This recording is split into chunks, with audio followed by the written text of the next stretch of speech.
Food habits. Food is needed for basic survival. And as you know, food provides nutrients.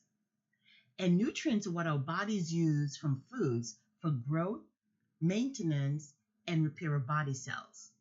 And what we eat can increase or decrease our risk for certain diseases and conditions. Eating well to keep our bodies in optimal health requires us to learn about the nutritional value of foods and the effects that our diet can have on our health. Eating the right types of food in the correct amounts at all times can be challenging. So let's face it, food is everywhere. It's at weddings and funerals, at work and at home, at the bottom of your purse or backpack, and even in the desk drawer. Food habits are formed in early childhood, and it is often very difficult to change later in life. So, why should you care about what you eat or what your clients eat? Well, poor eating habits contribute significantly to chronic diseases such as heart disease, type 2 diabetes, hypertension, stroke, and obesity, and even some types of cancer. The risk for these diseases can significantly be reduced by eating more fruits, vegetables, whole grains, and at the same time, eating less calories, red meats, saturated fats, cholesterol, sodium. Additionally, maintaining a healthy weight, getting regular physical activity, decreasing alcohol intake, and avoiding tobacco products can help you reduce the risk of getting these diseases. You may not think about it often, but let's talk about what determines what you eat. And we talk about foodways. Foodways is another term for food habits. And foodways refers to the way in which food is obtained, stored, prepared, and eaten. And we decide several times a day what to eat, how much to eat, and when to eat, and with whom to eat. You may not think about it, but a variety of factors influence your choices. And one of the reasons for this is that foodways are passed from generation to generation.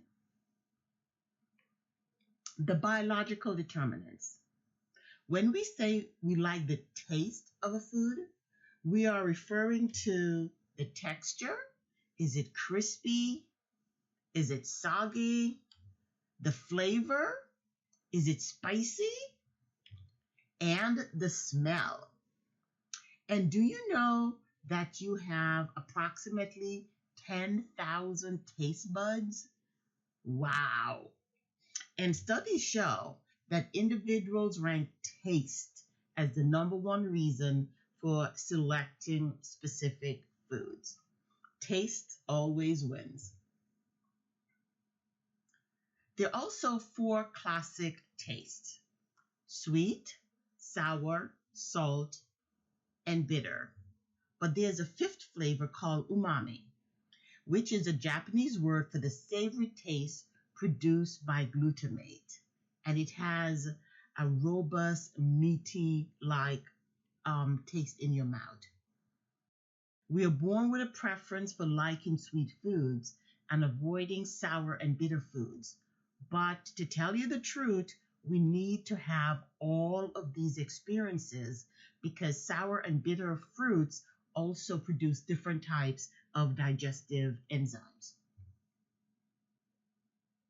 Foods are also chosen because of their texture, again, smell, and color. And these factors impact our desire to try the food. So maybe you're one of those people, you not only like French fries, but you dip your French fries maybe in a Frosty or an ice cream. And you also may like your French fries a little bit soggy. I like mine real crisp. And I know there's certain people who avoid certain colors of food. Genetics and biology provide the mechanism that trigger hunger and satiety. However, today's obesogenic environment often override these natural mechanisms. So we eat even though we're not hungry, and we continue to eat even when our brain is telling us that we are satisfied and satiated. Socialization. As mentioned before, eating habits are formed in early childhood and are often difficult to break. Individuals also eat certain foods and in certain ways based on how they were socialized. Our eating habits are influenced by our parents, our family, our co-workers, friends, and peers. And for instance, some of your eating habits may have changed since you came to college, since you started working a particular job. All of a sudden, you're eating more late night snacks because you're up studying late or hanging out with friends. Culture. Both food and food choices are heavily influenced by culture. And by culture, we mean the shared beliefs, attitudes, values, traditions, and practices of members of a community. And let's not forget about our personal preferences, habits, and experience. Everyone has personal food preferences and idiosyncrasies. And if you have siblings who will grow up in the same house, even though you may have the same culture and the same family background, you have your different preferences. For example, you may not like your foods to touch, or you may eat one food at a time before moving on to the other item. Let's think about that for a minute. I don't like my foods to touch, and I don't like gravy. I don't like my foods wet. So put my beans separate from my rice and let me take the time to mix it in. But on the other hand, I will eat around my plate, but my mom, she eats one food, then the next food, and then the next. She does not mix stuff up at all. On the other hand, you may be one of those individuals who mixes everything together while stating it's all heading in the same place anyway. We're also conditioned by our past experiences with food. One negative experience can cause a lifelong aversion to a particular food. And repeated exposure to a food increases the preference for it. And that repeated exposure, for example, especially when we're feeding babies, it's keep giving them the same thing over and over and over again, and eventually they usually develop a preference for it. Your lifestyle and skills. Lifestyle can also affect attitudes towards food, nutrition, and health. And let's not forget your cooking skills. Your cooking skills also determine what is purchased and how it's prepared. And going along with that, where you're ordering a lot of food, maybe you are just doing things real quickly. And even if you think about this, your lifestyle is actually influencing more than you think. So if you're a male college student, you will eat differently than a male corporate executive or even a male day laborer. Emotions and craving. It seems that we will use any excuse to eat or drink. Happiness, sadness, stress, anxiety, fatigue, boredom, depression, and other psychological characteristics influence food choices. And eating certain foods produce pleasurable euphoric sensations. And when we talk about craving, this is an intense desire for a particular food. And cravings may occur even when we are full and are often so intense that they cause us to overeat. Media and food advertising. Food advertising directly impacts what we eat and buy. Don't be fooled, you are influenced. Successful marketing strategies create desire. And TV and magazines are usually the main sources of media and food advertising. But to tell you the truth, these days, when you turn on your computer or are reading something on your phone, all of a sudden, the little trolls for a particular restaurant keeps following you everywhere you go online. And advertisers target children and adolescents because children and adolescents are still forming food preferences. And they feel that when they target children and adolescents to build brand loyalties that will last a lifetime. And let me give you a particular example. A lot of college campuses will only carry certain types or one brand of soda. You're either a Pepsi school or a Coke school, for example. And sometimes they're these long-term 10-year contract. And so the feeling is that if there's only Coke or Pepsi available in the dorm, at the food court, at the sporting events, you've gotten so used to them after several years that you will be a loyal customer to that brand.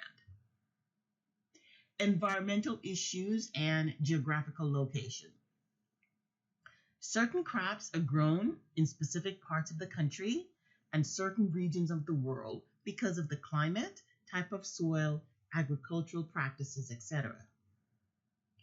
And natural disasters such as floods, drought, and famines severely limit food availability in parts of the world every year. So eating habits also depend on where you live. So if you live on a farm in a small rural town where the nearest fast food restaurant is 25 miles away, you will eat differently than if you were in a big city like New York or Chicago. Your income and education.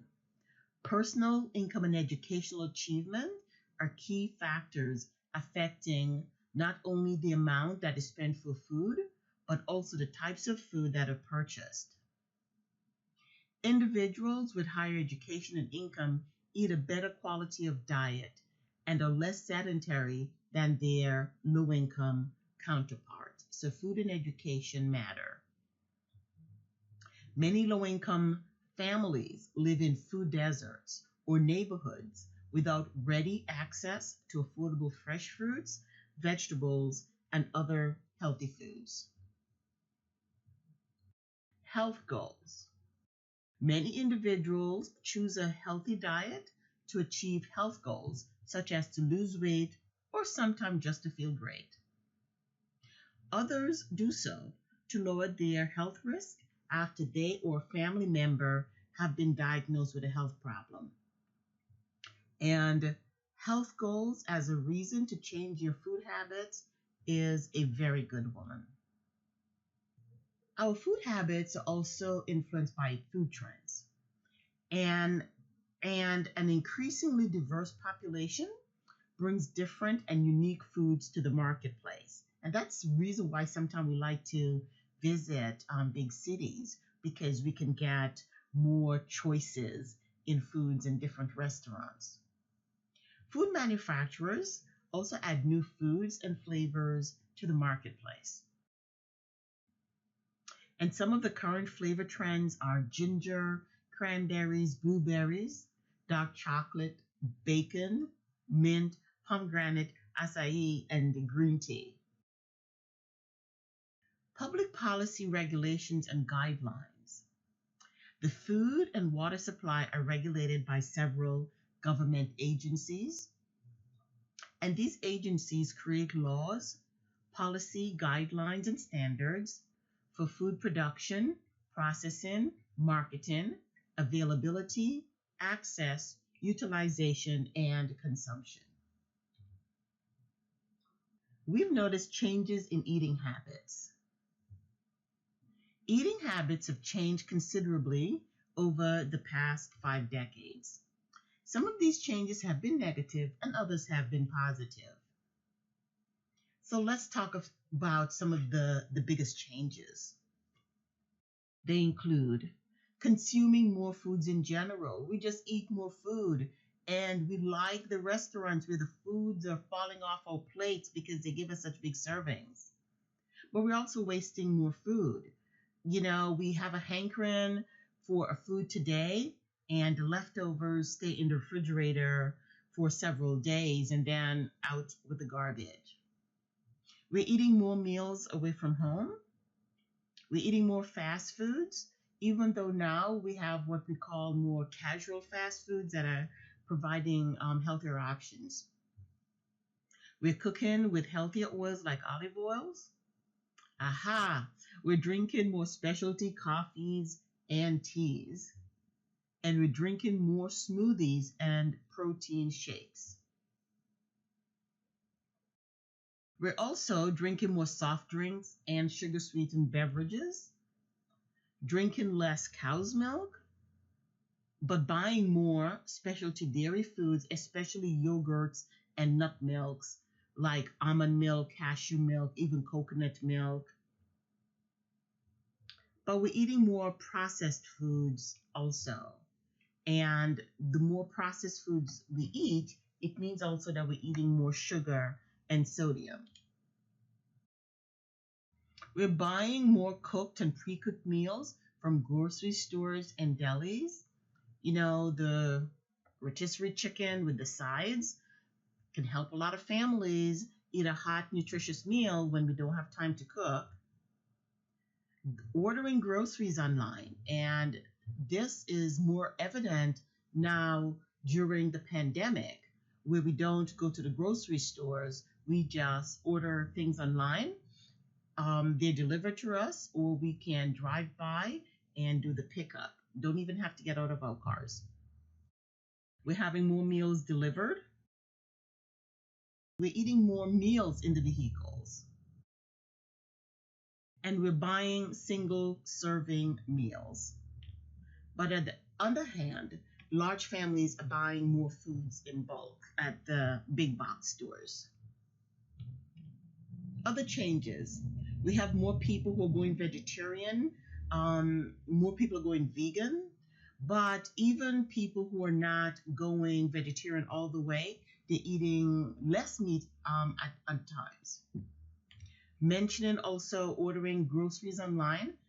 And a lot of times this has to do with sometimes you just can't find some stuff in the store. Buying organic foods. And we're eating more locally grown foods, going to the farmer's market. Big trend to eating more gluten-free products. And we've noticed more opening of ethnic restaurants. Yay! Which means that our taste buds will be delighted with the new food and experience.